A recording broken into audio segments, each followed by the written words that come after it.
West Ham Fan TV outside the London Stadium. We're going to do a post-match, post-match reaction. We can't obviously do post-match pint tonight because it's late and the pub's shut. I could do with a beer after that. Joined by Graham. Nice to see you, mate. Thanks, mate. Nice to be back. Yeah. Scott, starting lineup, mate. Adrian come in goal. He came in goal. He's had a good night. Yeah, I know. Adrian winning goal in place of Fabianski. Fredericks replaced Zabaleta. Diop continued. Obona coming for Balbuena. Masuaku at the left. Midfield, Rice, Obiang returned, which in a way was good to see after his injury. Anderson playing behind Chicharito with Antonio and Diagana either side. So, probably the best side we had fit that we could have put out, I thought. Yeah, I thought maybe Snodgrass would have got a start today. He's saved him for Saturday, isn't he? Because we've got a lot of injuries and the turnaround. And as much as I'm one of these, we need to take cup games seriously. I know managers look at the Premier League as what they need to compete in. And side he could have put out. Yeah. I think, like you say, with the injuries and that, it's Yeah, even the bench, to be fair, was quite strong as well. Yeah. We had an Arnautovic on there, Perez, Coventry, Powell. Yeah, that's it. There was players there. I think he'd done the right thing. Adrian deserved to get a game in, but I'm just really disappointed. Really disappointed. Yeah, it's frustrating tonight because, you think you come here tonight, Tottenham played on Monday, you think you've got a good chance against them tonight. You get through, you're in the quarterfinals where it looks like, as the draw's been done, we would have played Arsenal again, which would have been a repeat. But it's a shame it weren't the same result for us as last year. The thing is, Tottenham, it was a reasonably strong side. It wasn't their strongest side. I'm going to give Tottenham credit tonight because they played well. I thought they wanted it more. They took their chances and they did field a strong team. I mean, they had Eriksen, Ali out there, Son, who's a good player. He always scores against us. Yeah, he is a good player. Yeah, no, he is. He's the difference between them and us is the fact that they've got a player like that who can put the ball in the back of the net.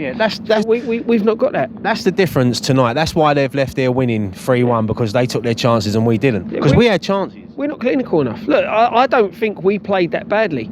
Their first goal come against them under play. I thought we were the better side. We had the better chances to score in the first half overall. Second half, we conceded a silly goal again, terrible touch by Masuaku. But we give them. But we still created chances, and we still created better chances. And look, they didn't deserve to win that 3-1. We shot ourselves in the foot massively for each of the goals, in my opinion. But my problem is Hernandez can't play that lone striker role. We've seen it week in, week out. When he has played it, we saw it last season. He can't do it. Without Arnautovic, we don't score.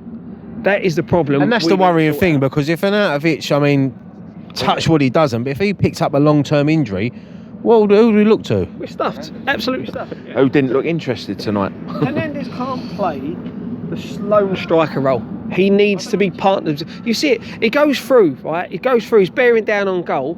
He passes it to the side because he knows he ain't got the pace to beat the player to get in there. That's not his game. His game is jink it out wide, get into the middle, 6-yard tapping. Yeah, we don't play to his strengths. I don't know. He didn't look interested tonight. He looked a little lethargic. The thing is, me and Scott said it on Saturday. Like, for me, he don't look fit. And we said it the other day. He was trying to keep up the play, and it looked like he was running through treacle. He just couldn't keep up with the team. The thing is as well is that he's come back from an injury. He's not getting game time, so he's not got the sharpness. But he still had that chance in the first half where the keeper saved it. He got in a good position. If Antonio had squared it, he scores, but Antonio just shoots wide. He's getting in the... I thought he was poor tonight. Yeah, let's talk about Antonio. I mean, I'm getting very frustrated with him now. I'm trying to give him the benefit of doubt week after week, but now, after tonight's performance, even that chance in the second half, when he could have squared it or crossed it, and he took a shot and it went miles over. Yep. And it's a stupid time to do something like that. Of course it is. We got bodies in the box, and Arnautovic is the back post, and he said he goes for the glory, and that's his problem. I ain't interested who puts the ball in the back of the net. Make sure the ball ends up in the back of the net. Yeah, when we had about 2 or 3 players in the 6-yard box, and he's trying to curl one in. That's the one we're talking about. Because he smashed another one wide earlier in the game, didn't he? But no, that one, you know, need a little. He's very frustrated, isn't he, Antonio? Look, you see the video the club put out today with him doing the Halloween pranks and that. He's a good character around the club. Yeah. But look, I'd rather him be scaring defenders than our own players. Yeah, which you at know, the minute he's not. Yeah, He's too bulky. I think. He has bulked up a lot. He looked slow tonight up against the fullback. But I think that was our problem tonight. You look at Spurs, when we had the ball, they pressed us. he looks like Frank Bruno just drunk a Red Bull. You're right. He's bulked up. Yeah. Let's talk about some positives. I know it's hard, but Diagana tonight. Look good. yeah, What a player. He got a full game tonight. His confidence must be booming. I mean, for an 18-year-old to play in a massive game like this under the lights, and the way he performed, he scared Tottenham. He was worried. You've seen every game that he's played, barring the Macclesfield when he made his debut. Teams are scared of him. They're putting 2 players on him, and we're not exploiting it.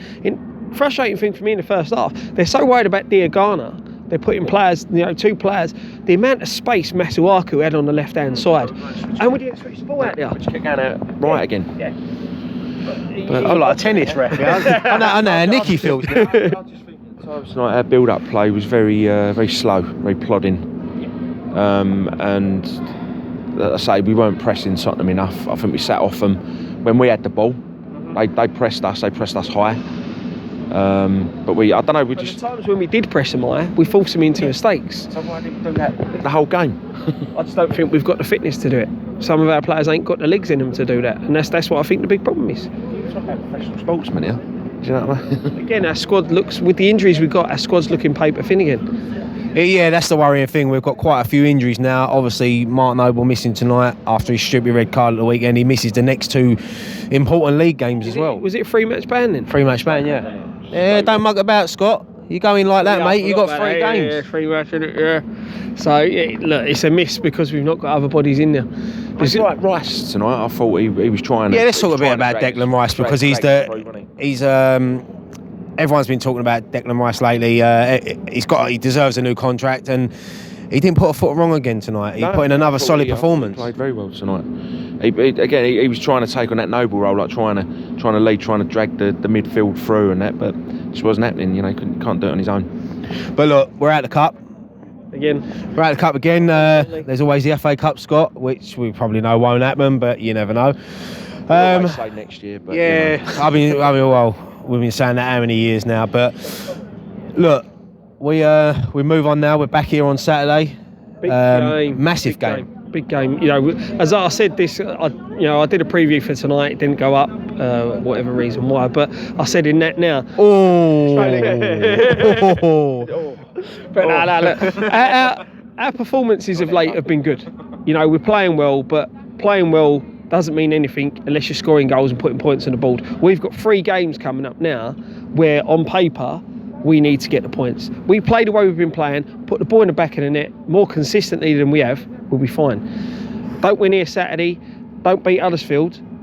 The thing, I know we keep saying, we've played, reasonably well the last few games now, but we're still only a couple of points off the drop zone. Yeah, and I said this on the Leicester review the other day, that we can keep playing nice football, but if you're not picking up points, I don't care. I'd rather play scrappy and pick up 1-0 wins, because you need points, because you're getting into the business end now, like of coming up to Christmas time, and games come thick and fast. And if we don't pick up a couple of wins, we're going to be right down there. If you have a bad Christmas, that can that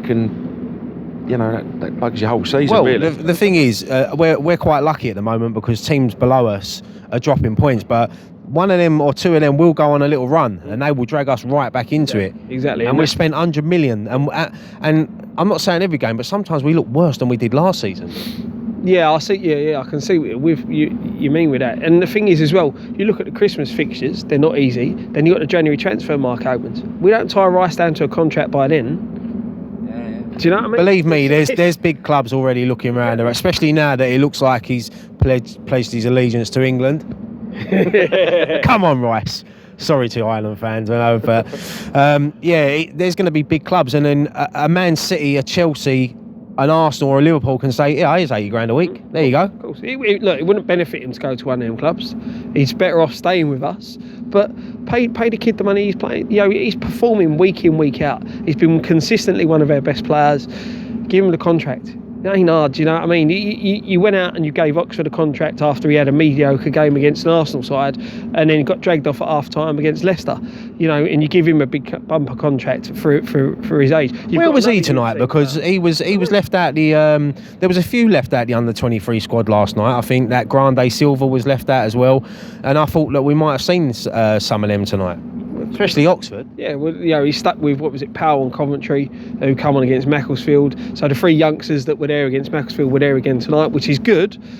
But yeah, you know, it's just tough. It's really tough at the minute. Graham, final thoughts? Well done, Graham. Saturday's a massive game there. And you're back. You're back for post. Are you back for Saturday. post-match point on Saturday? Do you want me back? Yes. I'm back. Graham's back. Yeah, I'm back. Getting the band back together. We just need Nicky back, who's in America still at the moment. Having a jolly up, man.